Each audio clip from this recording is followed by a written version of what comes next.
Leçon numéro 8, les points de vocalise. Dans les deux premières leçons, nous avions vu rapidement quelques-uns des points de vocalise, parce qu'on était obligé, sinon on ne pouvait pas de vocaliser les lettres qu'on voyait au fur et à mesure. Et donc j'en donnais pas forcément les noms, mais j'en donnais la prononciation. Je ne sais pas si on les a tous vus. Maintenant, on va tous les voir, puisque cette leçon y est consacrée. Et ce qu'il faut savoir, c'est que les points de vocalise se regroupent en plusieurs catégories. Donc on va les citer tout de suite. Il y a la première catégorie, ce sont les Tenuot Gedolot, les grands mouvements. Grands mouvements, ça signifie que lorsqu'on va prononcer, lorsqu'on va vocaliser une des lettres avec ces points-là, le son sera un peu allongé par rapport au Tenuot Ketanot de la deuxième catégorie, où le son est plus court. Et enfin, la troisième catégorie, ce sont les Hatafim. Hatafim, c'est encore plus court que la deuxième catégorie. C'est une combinaison du Sheva, qui est un des points de vocalise de la deuxième catégorie.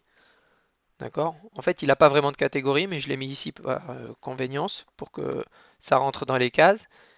Et lorsqu'on l'assemble, donc le Sheva avec un des autres points de la deuxième catégorie, ou même de la première, il y en a des spéciaux qu'on reverra plus tard parce que c'est un peu compliqué. Il y a des règles grammaticales qui font qu'on va le prononcer A ou O, etc. Donc ça, on le reverra plus tard. Je ne vais pas vous compliquer tout de suite la tâche. On va commencer directement avec la première catégorie, donc les Tenurot Gedolot, les grands mouvements. On commence par la droite, en haut à droite. Les lettres, je les ai représentées par un X pour dire que techniquement, ça devrait être valable sur toutes les lettres. Il y a certains points qui ne sont pas valables sur certaines lettres, qu'on ne peut jamais trouver, sauf à de très rares exceptions dans la Bible. Mais on va dire que c'est supporté par toutes les lettres. Donc on commence par le Kamatz. Le Kamatz, c'est la forme du T qui se place sous la lettre et qui va se lire A. Donc c'est un A allongé. La suivante, c'est le Tsere. Tsere, ce sont les deux points horizontaux qui sont placés sous la lettre. Et ça va se lire E, comme un accent grave. On verra les exemples dans la deuxième partie de la leçon. Ensuite, le Hirik Yud. Hirik Yud, c'est le point qui se place sous la lettre et il est accompagné de la lettre Yud. Alors il faut le distinguer du Hirik seul, qui se trouve dans la deuxième catégorie, où là il n'y a pas de Yud, et donc il est plus court. Ensuite, le Holam, qui se prononce O, c'est le point qui se situe en haut à gauche de la lettre, à ne pas confondre avec le point du Sin sur la lettre Shin ou Sin, d'accord, qui sert à indiquer que c'est un Sin. Donc si c'est le son, s'il faut dire So avec un Sin, il y aura deux points. Il y aura un point en haut à gauche du Sin et il y aura un autre point pour donner le son O, qui sera peut-être un peu plus haut ou un peu plus gros selon l'imprimerie. Ensuite, c'est le Holam Vav. Donc c'est toujours le son O et c'est le point qui se trouve en haut à gauche de la lettre, mais il est accompagné de la lettre Vav pour renforcer. Donc cette lettre Vav qui vient renforcer le son O, on va la retrouver dans un autre son qui est le son OU, où là il va y avoir une différence entre le son seul et le son accompagné du Vav. Donc on avait vu déjà pour le Hirik, quand il y a un Yud qui accompagne, donc ça rallonge le son I. Et là, quand on a un Vav, ça va rallonger le son OU du Shuruk.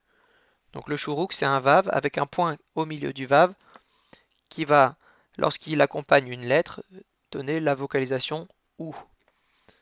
Donc dans les noms, on peut retrouver le son qui est indiqué. Par exemple, dans Shuruk, là où en dessous j'ai écrit le nom de la voyelle, donc Shuruk, j'ai mis un Shin avec un Shuruk, un Resh avec un Shuruk et un Kuf. Alors deuxième catégorie, donc c'est les Ténorot, Ketanot, les petits mouvements.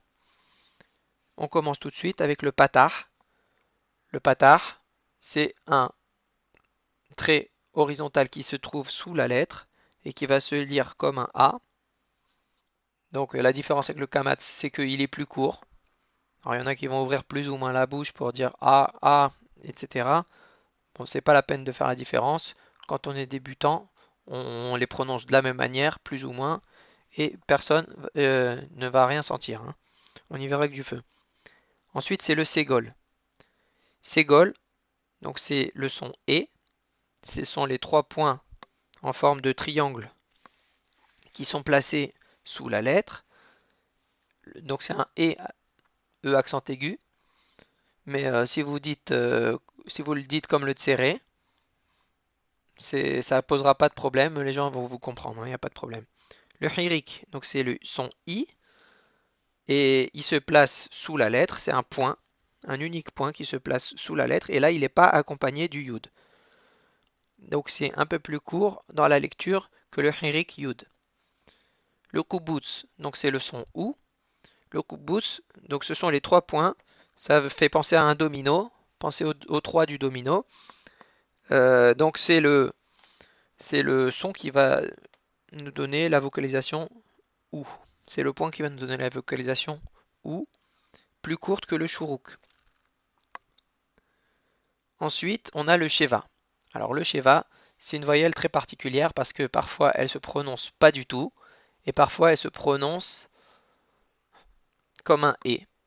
Moi j'ai mis un accent circonflexe, mais je ne sais pas faire la différence entre le son E du Sheva et le son E du Tséré ou du Ségol. Je le rapprocherai plus du Ségol que du Tséré. Qu'est-ce qu'il a d'autre de particulier ce Sheva? C'est qu'il accompagne d'autres voyelles de la troisième catégorie. Donc il est partie intégrante de la troisième catégorie, il se retrouve partout pratiquement.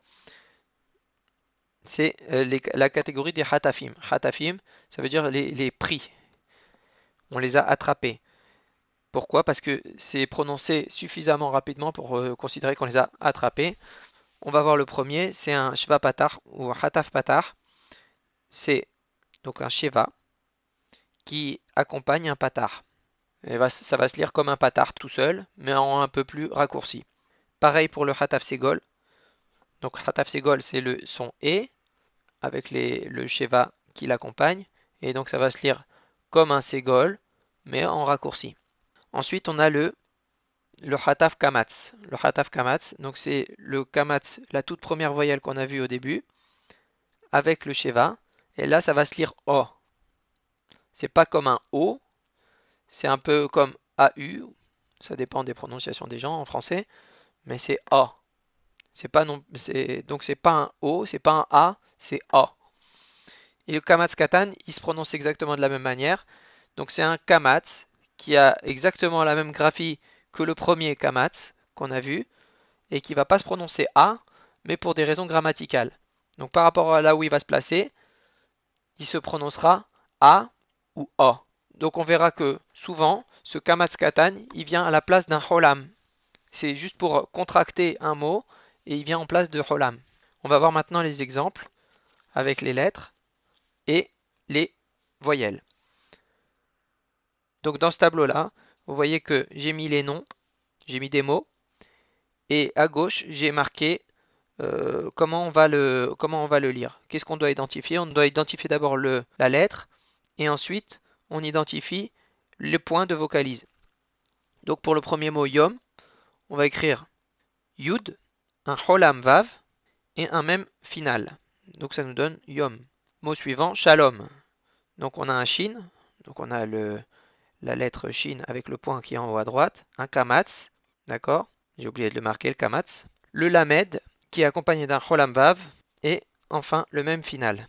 Ensuite, le patar. Alors patar, c'est le mot patar, donc c'est un P avec un kamatz, un tav avec un patar et un het. Le ségol, donc c'est un samer avec un ségol, un guimel avec un cholam vav et un lamed. Le mot suivant, boule. C'est un bet avec un shuruk et un lamed. Le mot suivant, téléphone. Donc c'est un tête avec un ségol, un lamed avec un ségol, un fait avec un cholam vav et un nun final. Mot suivant, kita.